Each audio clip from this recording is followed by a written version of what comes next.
오늘 이 제목으로 말씀을 나누고자 합니다. 성령이 요한을 통해서 두아디라 교회에게 하시는 말씀의 결론은 이기고 지키라라고 하는 말씀입니다. 그래서 본문 2장 26절에 보니까 이기는 자와 끝까지 내 일을 지키는 그에게 만국을 다스리는 권세를 주리니라고 이렇게 말씀하고 있는 것입니다. 신앙생활을 잘하는 비결 중에 하나가 뭐냐면 이기고 지키는 겁니다. 무엇을 이기고 무엇을 지켜야 됩니까?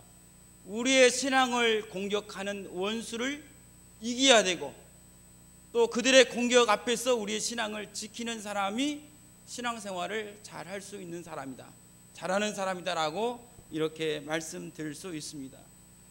이렇게 우리가 이기고 지키면 두아디라 교회에게 하시는 말씀과 같이 그에게 만국을 다스리는 권세를 주리니라고 하나님께서 축복을 말씀해 주셨다라고 하는 것입니다. 그래서 저는 오늘 어떻게 우리가 이기고 지켜야 하는지 본문을 통해서 살펴보고자 합니다. 첫 번째로 진리를 사수하려는 불타는 의지가 있어야 합니다. 성도에게 있어서 진리란 하나님의 말씀입니다. 하나님의 말씀이 우리 성도들을 지키고 보호해 주는 것입니다. 우리나라에도 법이 있지 않습니까? 헌법이 없으면 이 나라는 말이 아닙니다. 특별히 약하고 힘없는 가난한 이들, 또 노약자나 장애자나 병든 자들이 막대한 피해를 입게 되는 거예요. 그래서 국가에서 법을 정해놓고 그 법을 어기게 되면 거기에 상응하는 처벌을 하기 때문에 약자도 힘없는 사람도 법의 보호를 받고 안전하게 살아갈 수 있게 되는 것입니다. 이와 마찬가지로 우리가 우리를 공격하는 원수들을 이기고 그들로부터 보호받을 수 있는 비결이 뭐냐면 하나님의 말씀이, 이 진리의 말씀을 통해서 우리가 원수를 물리치고 원수의 공격에서 우리 자신을 보호할 수 있다라고 하는 것입니다. 그런데 이렇게 좋은 하나님의 법을 사람들이 잘 지켜야 되는데, 하나님의 말씀을 지키는 것이 아니라 자기 스스로 하나님의 말씀을 어기고 죄를 짓게 됨으로써 오히려 하나님의 책망을 받게 된다라고 하는 것을 우리가 본문을 통해서 알 수가 있습니다. 본문 20절에 보니까 그러나 내게 책망할 일이 있노라 자칭 선지자라 하는 여자 이세벨을 내가 용납함이니 그가 내 종들을 가르쳐 꿰어 행음하게 하고 우상의 제물을 먹게 하는도다라고 이렇게 말씀하고 있습니다. 그러니까 두아디라 교회를 책망하시는데 왜 책망하느냐? 자칭 선지자라 하는 이세벨을 용납했던 그 사실 때문에 책망하는 거예요. 용납한 것이 뭐가 문제가 돼서 책망을 하시는 겁니까?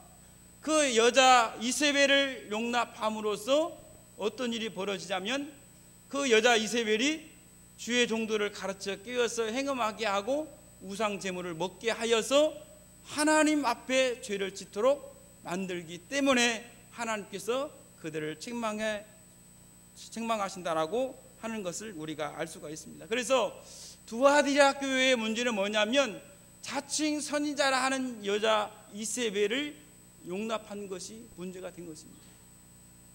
우리가 생각했을 때 이스라엘 나라는 하나님을 섬기는 나라입니다. 하나님을 섬기는 나라의 그 나라의 왕이 어떻게 우상을 섬기는 이방 여인을 아내로 받아들일 수 있었느냐라고 하는 것입니다. 원래 본시 이 자칭 선지자라는 이 이세벨, 원래 이세벨이라고 하는 이 이름은 아합왕의 아내의 이름이 이세벨입니다. 그러면 아합 왕이 왜 이세벨을 자기 아내로 맞이하게 됐느냐? 아합 왕의 아버지 오므리라고 하는 사람은 이스라엘의 엘라 왕 시대의 군대 장관으로 재직하고 있었습니다. 엘라 왕이 군대 왕으로 있을 때 군대 장관으로 재직하면서 기브돈이라고 하는 그곳에서 전쟁을 하고 있었을 때입니다. 그러고 있을 때 이스라엘의 엘라 왕이 연회석상에서 시므리라고 하는 자에게 살해를 당합니다. 살해를 당하고 난 다음에 시므리가 엘라 왕을 죽이고 자신이 왕으로 등극을 합니다. 그래서 이 소문이 이스라엘에 다 퍼집니다. 시므리가 엘라 왕을 죽이고 자기가 왕으로 등극했다. 그러니까 이 소식을 들은 이스라엘 무리들이 당시 군대 장관으로 있던 아합 왕의 아버지 오므리를 왕으로 추대해서 시므리와 싸움을 해서 결국은 아합 왕의 아버지 오므리가 전쟁에서 이기고 오므리가 이스라엘의 왕으로 등극을 하게 됩니다. 그래서 아합 왕의 아버지 오므리가 왕이 되고, 왕이 되니까 내분을 진정시키고 남유다와 평화를 협정하고 주변에 있는 여러 나라들과 우호 관계를 맺습니다. 그렇게 해야 나라의 안정을 지킬 수 있기 때문에 그렇게 합니다. 그렇게 하는 도중에 어떤 일을 하게 되냐면, 오므리의 아들인 이 아합을, 자신의 아들 아합을 이방 두로의 왕 예발의 딸인 이세벨과 결혼을 시키려고 합니다. 왜 결혼을 시키느냐? 친선을 위해서 결혼을 시키는 거예요. 그런데 이 이세벨의 아버지가 누구냐? 이세벨의 아버지는 그 이름이 엣바알이에요. 그 뜻은 바알이 그와 함께 있도다, 이런 뜻이거든요. 그는 두로의 아스다로 신전의 제사장입니다. 그러니까 아버지인 이 엣바알에게서 우상 섬기는 것을 배운 거예요, 이세벨이. 그래서 결혼을 아합 왕과 하게 되는 거예요. 그런데 하나님의 말씀이 뭐라고 기록되어 있습니까? 이방 여인과 혼인을 하지 말라고 명령했거든요. 분명히 하나님의 말씀에 이방 여인과 혼인을 하지 말라고 했는데, 아합 왕의 아버지 오므리는 친선을 위해서 이방 여인과 자기 아들을 결혼시켜서 이스라엘의 우상이 만연하게 그렇게 만들어 놓은 장본이 됐다라고 하는 것입니다. 이것을 본문은 빗대어서 지금 이야기하고 있는 겁니다.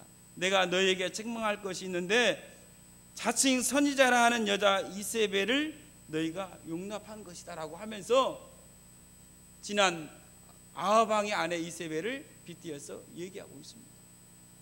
그러면 요한계시록에 나타난 이 자칭 선지자라 하는 이세벨이 정확히 누구냐? 여기에 대해서 학자들 사이에 의견이 여러 가지로 나눠 있습니다. 어떤 학자는 이렇게 얘기를 합니다.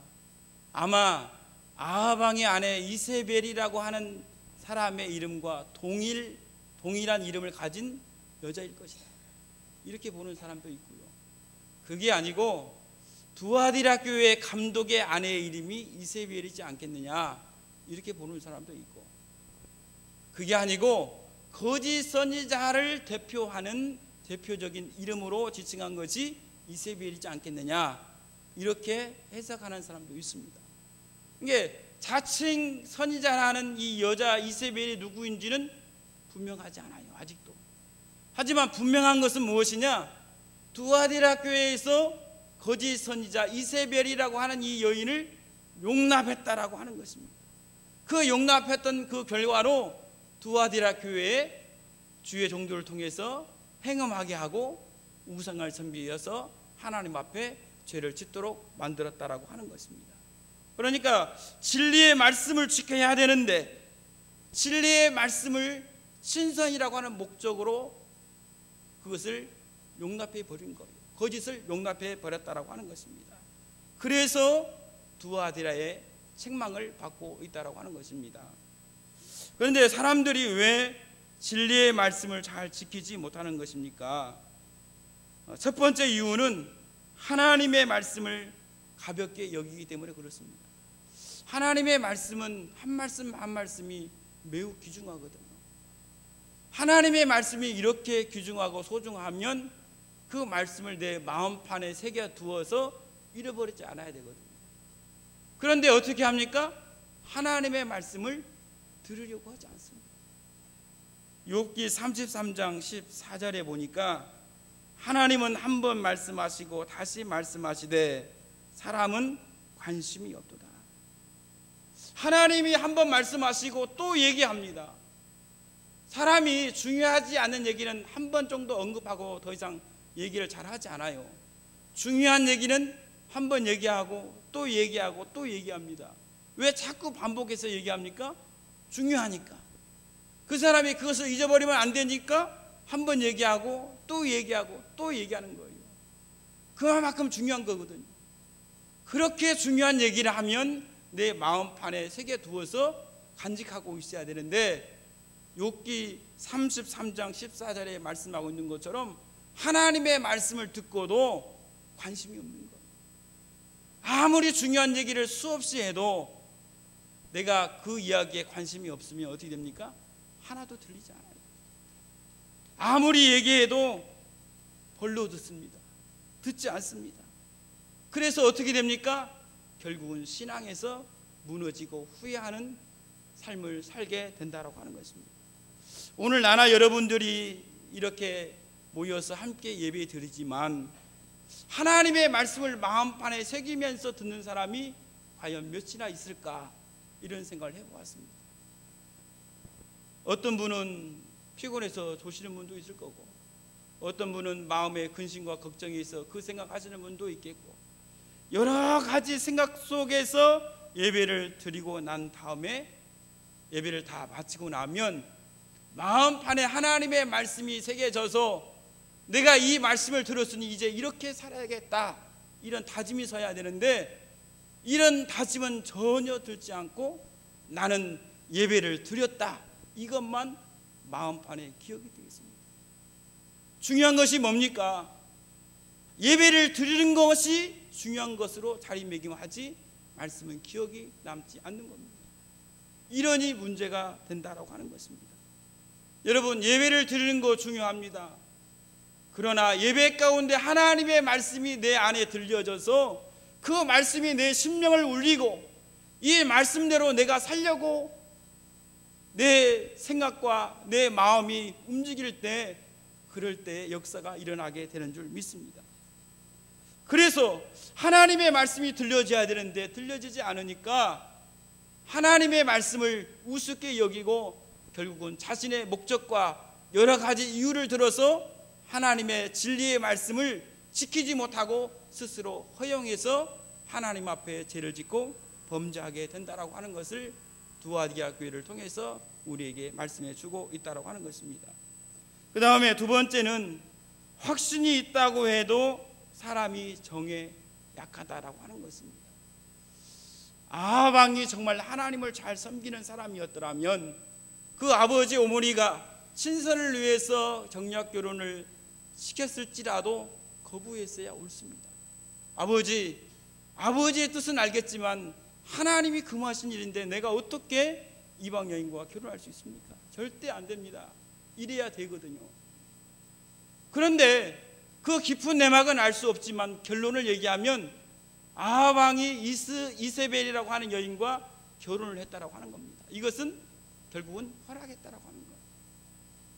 설령 아버지의 강요에 못 이겨서 결혼을 했다 하더라도 아버지가 죽고 자신이 이스라엘 나라의 왕이 되었으면 우상을 몰아내고 주의 선자들로 하여금 하나님을 잘 섬기도록 해야 되는데 아방은 그렇게 하지 않았습니다.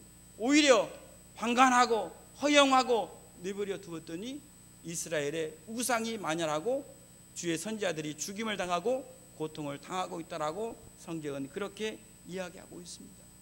만약에 아방이 자신의 아버지나 자기의 아내가 아니고 다른 사람이었더라면 또 생각이 달라졌을 것입니다.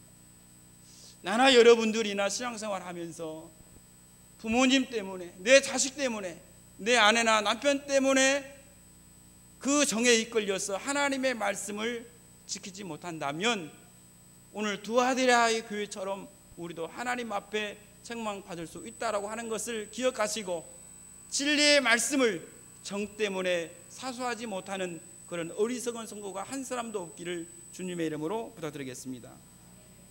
그 다음에 두 번째입니다. 두 번째는 주님이 주시는 기회를 놓치지 말아야 합니다. 하나님은 우리가 하나님의 뜻대로 산다 하지만 사람이 연약하기 때문에 얼마든지 죄짓고 범죄하고 타락할 수 있음을 잘 알고 있습니다. 그래서 사람이 우리가 범죄했을 때 하나님이 바로바로 심판하지 않으십니다. 만약에 하나님이 바로바로 사람이 죄를 짓자마자 거기에 상응하는 벌을 주신다면 이 세상 전지에 아마 살아있을 사람이 하나도 없지 않을까 이렇게 생각할 수 있습니다. 이것을 하나님이 아시기 때문에 사람이 죄짓고 범죄하면 회개할 기회를 주어서 회개하도록 하나님이 우리를 이끄신다라고 하는 것입니다. 그래서 우리가 하나님 앞에서 하나님 뜻대로 살려고 노력을 해야겠지만 그것이 뜻대로 되지 않고 여러 가지 이유로 인해서 죄짓고 범죄하게 되면 우리는 하나님 앞에 회개할 줄 아는 자들이 되어야 됩니다.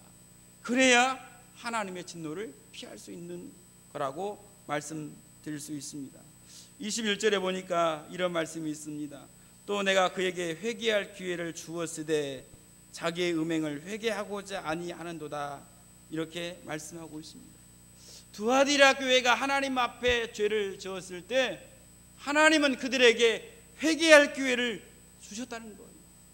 회개할 기회를 주셨으면 어떻게 됩니까? 회개를 해야죠. 그런데 회개하지 않습니다. 역사적으로 볼 때 교회가 타락하고 병들어 갔을 때 하나님은 종교개혁자들을 통해서 회개할 기회를 여러 번 주셨습니다. 그 중에 하나가 뭐냐면 알비젠시스 운동입니다. 이 알비젠시스 운동은 어떤 운동이냐면 신약 성경을 보급하고 교회의 잘못된 의식을 배역하는 운동이거든요. 그 당시에는 오늘처럼 이렇게 성경을 많이 갖고 오는 사람이 없었습니다. 성경책 한 권밖에 없어요. 그 성경책도 아무나 열람할 수 있는 게 아니에요. 시대슬로 감아서 열쇠를 채워서 절대 관계자 외에는 성경을 볼 수 없도록 만들어 놨거든요. 그래서 이런 잘못된 의식을 배격하고 올바른 신앙생활을 하기 위해서 신약 성경을 나눠주면서 교회의 잘못된 의식을 배격하자 하면서 종교 계획을 부르짖는데 이것도 얼마 못 가서 도중에 끝나고 말았습니다. 그리고 교회들도 회개하고 돌아오지 않았습니다. 두 번째 운동이 1170년에 시작된 완데스 운동입니다. 이 완데스 운동은 장사꾼인 피터 올도라고 하는 사람을 중심으로 모든 사람들이 장사꾼으로 가정해서 역시 신약 성경을 나눠주면서 순수한 신앙으로 돌아가자 이렇게 외치는 운동이었거든요. 이 운동을 펼쳤지만 이것도 얼마 못 가서 도중에 끝나버리고 교회들 회개하고 돌아오지 않았습니다. 세 번째 운동이 뭡니까? 요한 위클리프 운동입니다. 요한 위클리프라고 하는 사람이 라틴어 성경을 쉽게 읽을 수 있도록 영어 성경으로 번역을 하고 그리고 순수한 신앙으로 돌아가야 된다고 외치기 시작했습니다. 그것을 이어받은 그의 제자 요한 후스가 스승의 그 뜻을 이어받아서 순수한 신앙을 회복하자 이렇게 외치면서 종교개혁을 시작했는데 결국은 교황의 파문을 당하고 화형을 당하게 되었습니다. 그래서 큰 광장 앞에 사람들이 모여있는데 장작 더미를 다 쌓아놓고 요한 후스를 그 장작 더미 위에다 올려놓고 마귀의 상을 붙여놓고 이는 마귀다 하면서 불을 질렀습니다. 불을 지니까 장작이 타면서 요한 후스가 불타 죽어갑니다. 죽어가면서도 찬양을 불렀다고 합니다. 이 모습을 보고 많은 그곳에 모인 사람들이 눈물을 흘리고 감격해서 예수님을 믿었지만 여전히 교회는 회개하지 않았다라고 하는 그런 이야기가 있습니다. 이런 것처럼 두아디라 교회에도 하나님이 회개할 기회를 여러 번 주셨는데 그들이 회개하지 않으니까 주님이 하시는 말씀이 본문 22절과 23절에 이렇게 기록되어 있습니다. 볼지어다 내가 그를 침상에 던질 터이요 또 그로 더불어 간음하는 자들도 만일 행위를 회개하지 아니하면 큰 환난 가운데 던지고 또 사망으로 그의 자녀들을 죽이리니라고 이렇게 말씀하고 있습니다. 회개할 기회를 주었는데 너희가 회개하지 않는다고? 그러면 너희를 침상에 던지고 환난에 던지고 너희 자녀들을 죽이겠다. 하나님께서 심판을 명하셨다라고 하는 것입니다. 그렇기 때문에 우리가 하나님 앞에 죄짓고 범죄하면 하나님이 회개할 기회를 주었을 때 우리는 회개할 줄 아는 사람이 되어야 된다라고 하는 것입니다. 예수님의 제자 가운데 베드로라고 하는 사람은 아주 성격이 급하고 열정적인 사람이었습니다. 그런데 예수님이 베드로와 제 아들 다 모아놓고 그렇게 얘기를 했습니다. 나는 이제 얼마 있으면 죽임을 당하고, 그리고 성경에 기록된 대로 목자를 치르니 양떼들이 다 흩어지듯이 너희들이 흩어질 것이다, 이렇게 얘기를 했습니다. 그랬더니 베드로가 얘기합니다. 절대로 그럴 수 없습니다. 다른 사람은 어떨지 몰라도 나는 주님을 버릴 수 없습니다. 그랬더니 예수님이 하시는 말씀이 베드로에게 네가 오늘 밤 나를 3번 부인하리라. 베드로가 그 이야기를 듣고 마태복음 26장 35절로 이렇게 얘기를 합니다. 내가 주와 함께 죽을지언정 주를 부인하지 않겠나이다 하고 모든 지하도 그와 같이 말하니라, 이렇게 말씀했습니다. 절대로 그럴 수 없습니다. 그랬거든요. 그런데 예수님이 잡혀가시니까 예수님이 어떻게 되는가 궁금해서 따라가다가 한 여종이 너도 갈릴리 사람으로 예수와 함께 있던 자다. 나는 아닙니다. 또 좀 더 가다 보니까 또 여인이 나타나서 너도 예수와 함께 있는 자가 분명하다. 저 아니에요. 그리고 조금 있으니까 곁에 있던 어떤 자가 너도 예수와 함께 있던 무리가 분명하다. 저 아니에요. 그러고 나니까 닭이 울었습니다. 닭 소리를 듣고 베드로가 어떻게 했느냐면 마태복음 27장 75절에 이에 베드로가 예수의 말씀에 닭 울기 전에 내가 3번 나를 부인하리라 하심이 생각나서 밖에 나가서 심히 통곡하니라, 이렇게 말씀하고 있습니다.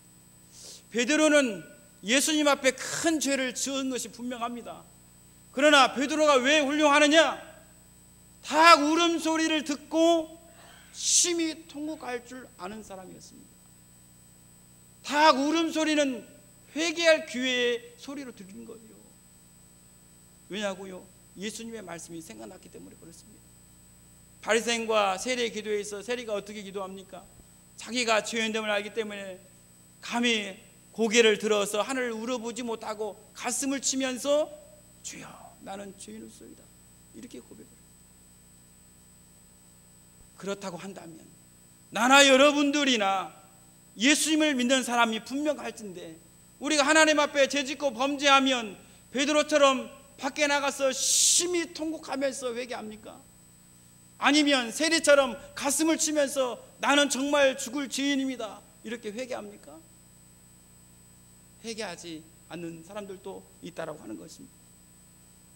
여러분, 내가 잘못하면 회개해야 됩니다. 내가 회개하지 않으면 어떻게 됩니까? 내게 회개하지 않으면 두아디라 교회에게 하신 말씀을 기억해야 됩니다.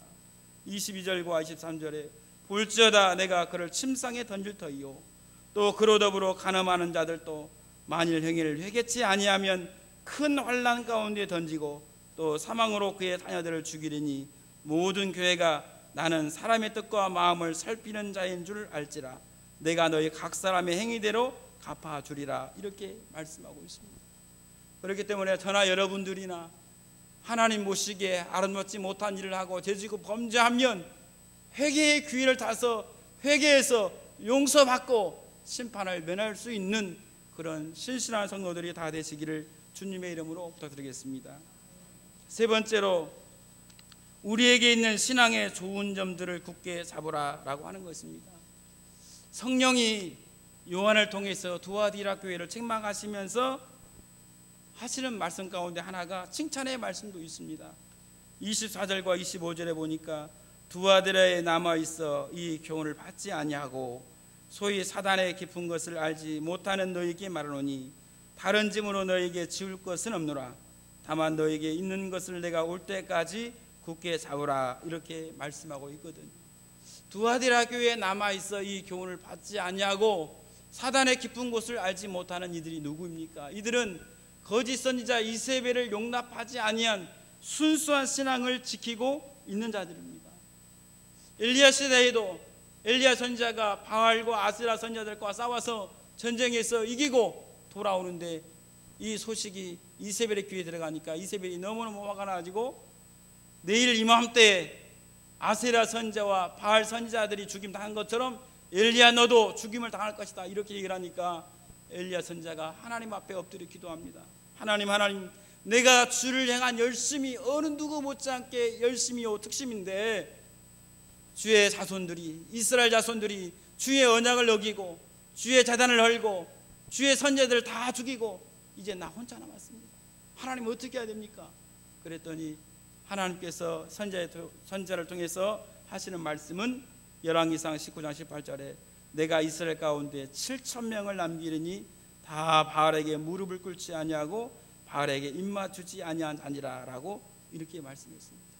다 죽고 없는 줄 알았는데 바알에게 입맞추지 아니하고 무릎 꿇지 아니한 하나님의 백성이 7,000명이 있다는 거예요.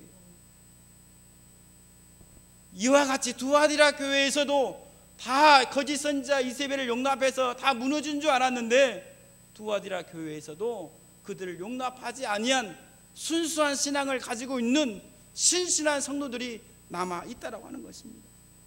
그리고 그들에게 하는 말씀이 뭐냐면 그들은 사단의 깊은 곳을 알지 못하는 자들이다, 이렇게 얘기를 합니다. 사단의 깊은 곳이 어떤 곳입니까?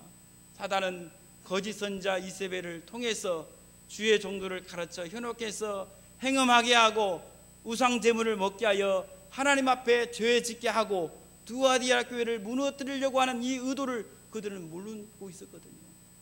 그들에게 하는 얘기입니다. 다른 짐을 지울 필요가 없다는 거예요. 다른 짐이 뭡니까? 사람이 죄 짓고 범죄하게 되면 그것을 고치기 위해서 해결책을 제시하고 권고사항을 제시하지 않습니까? 그 얘기입니다. 지금 잘하고 있다. 거짓 선지자 이세벨을 용납하지 않는 거 너무 잘하고 있다. 다른 짐을 더 얘기할 필요가 없다, 그 얘기입니다. 그러면 어떻게 해야 됩니까? 25절에 보니까 다만 너에게 있는 것을 내가 올 때까지 굳게 잡으라, 이렇게 말씀했어요. 그러니까 순수한 신앙을 지키고 있는 그들에게 하시는 말씀은 다른 것보다도 지금 하고 있는 것처럼 잘 지키라, 이 얘기입니다. 신앙생활을 잘하는 비결이 뭡니까? 먼저는 하나님의 말씀을 올바로 잘 배워야 됩니다. 잘 배웠으면 두 번째는 그것을 지켜야 됩니다. 아무리 좋은 것이라고 할지라도 지키지 않으면 무너지는 거예요. 옛날이나 지금이나 사람들이 꿈꾸는 것이 지상낙원 아닙니까? 그 지상낙원이 어떤 것이죠? 에덴 동산이에요. 하나님이 아담에게 에덴 동산을 주셨는데 그것을 지키지 못하니까 쫓겨나는 거예요. 추방당하는 거예요. 하나님이 우리에게 진리의 말씀을 주셨는데 우리가 이것을 지키지 못하면 어떻게 됩니까? 우리도 신앙에서 무너지게 된다라고 하는 것입니다. 그래서 우리는 우리를 무너뜨리려고 하는 그 원수들의 공격에 진리의 말씀을 잘 지키는 자들이 되어야 비로소 신앙생활을 잘할 수 있다라고 하는 것입니다. 그 다음에 두아디라 교회가 잘하고 있는 것이 무엇이냐면 19절에 보니까 내가 내 사업과 사랑과 믿음과 섬김과 인내를 아노니 내 나중 행위가 처음 것보다 많도다라고 이렇게 말씀하고 있습니다. 두아디라 교회가 잘하는 것이 있어요. 그게 뭡니까? 사랑과 믿음과 섬김과 인내라는 것. 우리 성도들도 잘하는 게 있고 못하는 게 있습니다. 잘하는 것은 잘 지켜야 되고 못하는 것은 잘하도록 힘써야 되는 거잖아요. 그 얘기를 하고 있는 거예요. 너희가 다른 것은 몰라도 사랑과 믿음과 섬기와 인내를 너무 잘하고 있으니 내가 올 때까지 그것을 잘 잡고 지키면서 있으라, 이렇게 말씀하고 있습니다. 그래서 25절에 다만 너에게 있는 것을 내가 올 때까지 굳게 잡으라, 이 말씀을 하신 겁니다. 그러므로 나나 여러분들이나 두아디라 교회에 하신 말씀처럼 악한 자를 용납하지 아니하고 회개할 기회를 주었을 때 회개할 줄 알고, 그리고 우리가 잘하고 있는 신앙생활을 끝까지 잘 관리하고 유지해서 만국을 다스리는 그런 권세를 받는 하나님의 축복이 저와 여러분에게 있기를 주님의 이름으로 부탁드리겠습니다. 기도하겠습니다.